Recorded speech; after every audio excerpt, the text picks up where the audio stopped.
আমরা নিউটন থেকে এসেছি আপনার কাছে ক্রিকেট বিশেষজ্ঞ হিসাবে এমডি। আপনি কালকের যে 2025-এর যে চ্যাম্পিয়ন ট্রফি ফাইনাল খেলা ইন্ডিয়া এবং নিউজিল্যান্ডের মধ্যে, ইন্ডিয়া খুব সুন্দরভাবে জয়লাভ করেছে, তবুও কোথাও যেন একটু শান্তি রয়েছে। যেমন মোহাম্মদ শামিকে দিয়ে 9 ওভার বল করে 74 রান দিল এবং সেখানে অক্ষর পাটে সে 8 ওভারে 29 রান, যার ইকোনমি 3.6 থেকে। তো শেষের 2 ওভারকে অক্ষর প্যাটেলকে দিলে ভালো হতো। প্রয়োজন ছিল অক্ষয় প্যাটেলকে, কিন্তু সেই মুহূর্তে ম্যাচের যে সিচুয়েশন ছিল এবং বিশেষ করে যিনি ক্যাপ্টেন তো হচ্ছে এক কথায় রেফারি, তিনি দ্যাট ইজ ফাইনাল মাঠের মধ্যে বিসিসিআই সেটাকে সিলেক্ট করে, ইন্ডিয়ান ক্রিকেট বোর্ড। তো সেখানে মনে হচ্ছে যে ক্যাপ্টেন সেটা সিদ্ধান্ত নিয়েছেন এবং কেন নিয়েছেন সেটা পরবর্তীতে জানা যাবে। কিন্তু অক্ষয় প্যাটেলকে দেওয়া উচিত ছিল আর 2 ওভার মাঝখানে। রোহিত শর্মার যে ক্যাপ্টেন্সি, রোহিত শর্মার ক্যাপ্টেন্সিতে ইন্ডিয়া 2023 সালে ওয়ার্ল্ড কাপ বিশ্বকাপে হয়তো কোনো এক কারণবশত একটি ম্যাচ হারলো, ফাইনাল জিততে পারেনি, কিন্তু 11টির মধ্যে 10টি জয়লাভ এবং পরবর্তীতে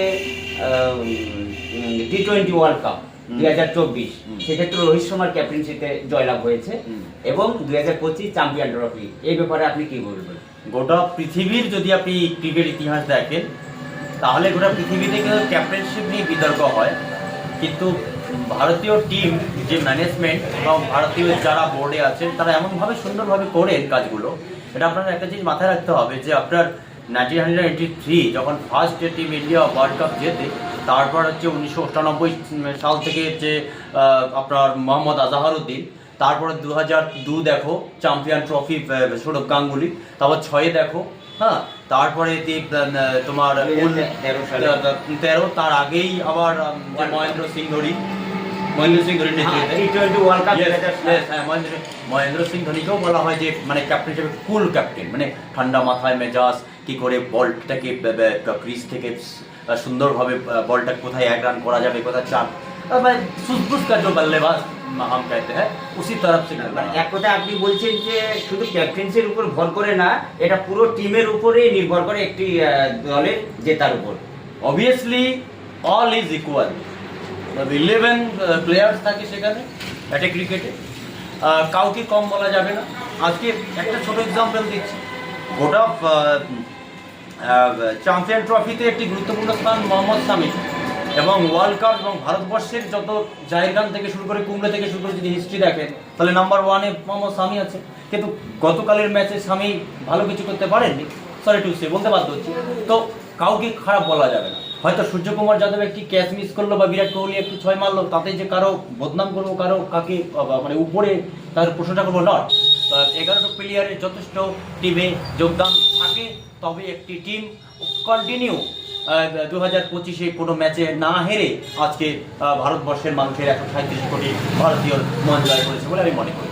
তাই কাউকে আমি ছোটোভাবে নেব না। আচ্ছা, অক্ষর প্যাটেলের ব্যাপারটা, সে একটা গুরুত্বপূর্ণ পার্টনারশিপ করে যাচ্ছে, মানে ও কিন্তু 8 নম্বর ব্যাটসম্যান, সেক্ষেত্রে ও 5 নম্বরে খেলানো হচ্ছে, সে গুরুত্বপূর্ণ একটা পার্টনারশিপ করে যাচ্ছে। সে এমন সিচুয়েশন আসতেছে যেখানে মনে করেন 30-35 রানের একটা গুরুত্বপূর্ণ ইনিংস খেলে যাচ্ছে, সঙ্গে বোলিং হাতেও দারুণ পারফর্ম। তার ব্যাপারে একটু বলেন। তার তো প্রশংসা হয়েছে এবং তার 2025-এর এবং গতকালের চ্যাম্পিয়ন ট্রফির যে কান্ডারি হিসেবে তাকে ধরে নেওয়াই যায়, বোলিংয়ের ক্ষেত্রে হোক ব্যাটিংয়ের ক্ষেত্রে হোক। আর তাকে যে মানে হঠাৎ করে যে সিরিয়াল, তার থেকে হঠাৎ করে তাকে আগে কেন নামানো হলো ক্রিজে, সেটা আপনি প্রশ্ন তুলেছিলেন। তার কারণটা হচ্ছে যে একটা সময় আপনি ডান হাত বাম হাত, সেটা মাঝখানে একটা বাঁ হাতি ব্যাটার থাকলে ভালো হতো, সে অক্ষর প্যাটেল সেক্ষেত্রে একটা ব্যাটার, সেটাই বুঝাতে চাচ্ছেন আপনি? হ্যাঁ, মানে তাহলে জমবে খেলাটা। হ্যাঁ, এই জন্যই, কারণ এদিক থেকে অপোজিট পার্টিকে আমাকে ফলো করতে হবে যে বলটা কার হাতে আছে, বা অপোজিট ক্যাপ্টেন কাকে বল করার জন্য নামাতে পারেন। এটা আমি মনে করি এটা রোহিত শর্মার একটা কারিশমা এবং একজন সিনিয়র ব্যাটসম্যান হিসেবে তার একটা অভিজ্ঞতা। কারণ একটা বিষয় আমি আপনাকে বলি, যে গতকালের ইন্টারভিউ আমি আপনাকে একটা কথা বলেছিলাম যে যখনই প্রয়োজন হয় হয় মোহাম্মদ শামি বা আমাদের যে ক্যাপ্টেন তার প্রয়োজন হয় কিন্তু আরেকটি গুরুত্বপূর্ণ প্রশ্ন, কালকে 83 অনেকেই বলে যে গৌতম গম্ভীর কেকেআর ছিল, কেকেআর থাকার পর তিনি মেন্টর হিসেবে ছিল, আগে ক্যাপ্টেন্সি ছিল তারপরে মেন্টর। তো গৌতম গম্ভীর নাকি বরুণ চক্রবর্তী তার কেকেআর টিম হিসাবেই নিয়েছে, কিন্তু সে নেওয়ার পর দারুণ পারফরমেন্স করলো, সেই ব্যাপারে যদি কিছু বলেন। এই বৃহৎ ভারতবর্ষে প্রচুর পরিমাণে হাজার হাজার খেলোয়াড়ই আছে যারা জাতীয় টিমে চান্স পাওয়ার মতো যোগ্যতা অর্জন করে আছে, ঠিক আছে। তো ওয়ার্ল্ডে এই বৃহৎ ভারত যতগুলো টিম আছে ওয়ার্ল্ডে সব থেকে বড় জনসংখ্যার দেশ হচ্ছে ভারত, এবং এই ক্রিকেট প্রেমী ভারতবর্ষে প্রতিটি জায়গায়। এবং ভালো ভালো স্টুডেন্টসগুলো তারা কিন্তু অনেকে দেখবেন ওই বিকেলে করে একটু নেট প্র্যাকটিস করছে, বাবা মাগুলো ক্রিকেটের দিকে নিয়ে যাচ্ছে। আজকে সচিন টেন্ডুলকারের ছেলে কিন্তু দেখবেন খেলছে, যেমন সৈফ আলী খানের মেয়ে যেমন তিনি কিন্তু এখন তিনি অ্যাক্টরস হয়েছে। তো এরকম একটা ধাজ আছে, এরকম প্রচুর প্লেয়ার আছে।